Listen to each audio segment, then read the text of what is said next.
Welcome to the Fear and Greed Business News Afternoon Report for Monday, the 26th of August, 2024. I'm Sean Aylmer.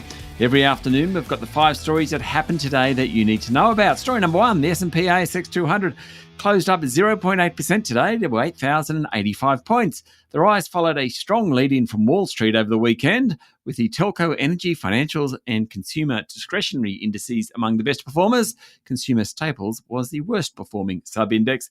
The big 4 banks all jumped sharply, so too the uranium stocks. Woodside, Fortescue, Aristocrat Leisure, REA and Wesfarmers outperformed. James Hardie jumped 5%. Underperformers included CSL, Goodman Group, Telstra, Woolies, WiseTech Global and Rio Tinto.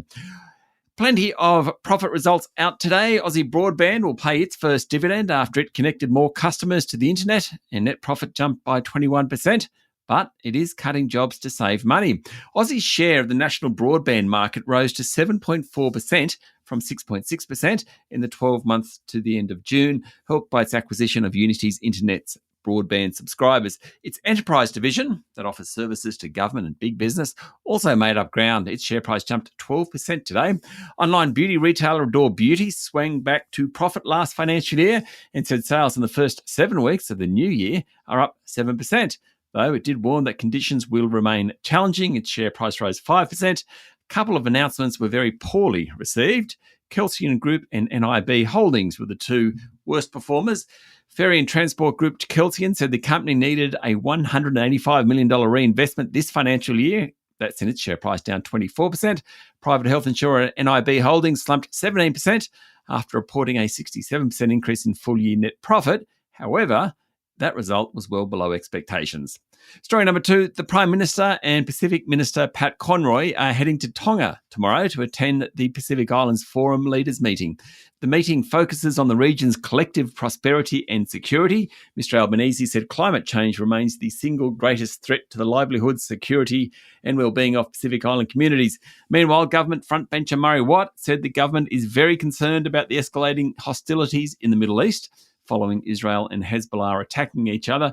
Senator Watt said that the advice is Australians who are in Lebanon should get out as quickly as they can. Story number 3, Bendigo and Adelaide Bank has announced a $562 million cash profit, topping analyst expectations on the back of stabilising arrears and rising customer numbers. The number 5 retail bank produced a much better report compared to the number 6 retail bank, Bank of Queensland. Last week, Bank of Queensland disappointed analysts. Chief Executive of Bendigo, Marnie Baker, who is leaving the bank at the end of this week, said the results demonstrate the strength, capability and differentiation of the organisation. Bendigo's net interest margin, effectively its profit margin, slipped slightly, though it was better at the end of the financial year compared to the beginning. The group's share price closed down 1% today. Story number 4, the boss of Pilbara Minerals has warned that the industry is getting even tougher and more companies will close or mothball mines. Managing Director Dale Henderson said lithium prices had dropped another 22% since the start of this financial year, following a 67% fall last year, making it hard for all operators, particularly the smaller players.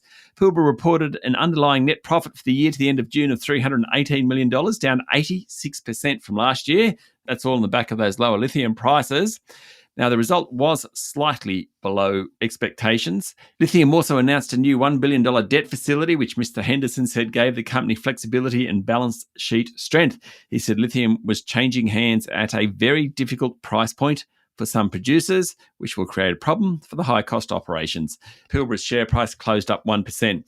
And story number 5, oil refiner and retailer Viva Energy reported a 10% jump in half-year profit, but cut its dividend payout. The group's refinery business, which just a few years ago looked like it could shut down, reported strong revenue growth, which helped offset a weak performance from Viva's petrol and convenience business.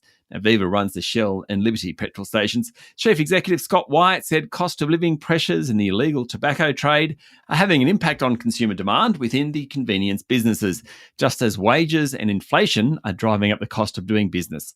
Viva's share price finished up a little more than 0.5% today. That's it for the afternoon report for Monday, the 26th of August, 2024. Don't forget to hit follow on the podcast and find Fear and Greed on LinkedIn, Instagram, X, TikTok, and Facebook. Join Michael Thompson and I tomorrow morning for the Fast 5 by Fear and Greed. The top 5 business stories you need to know in just 5 minutes. I'm Sean Aylmer. Enjoy your evening.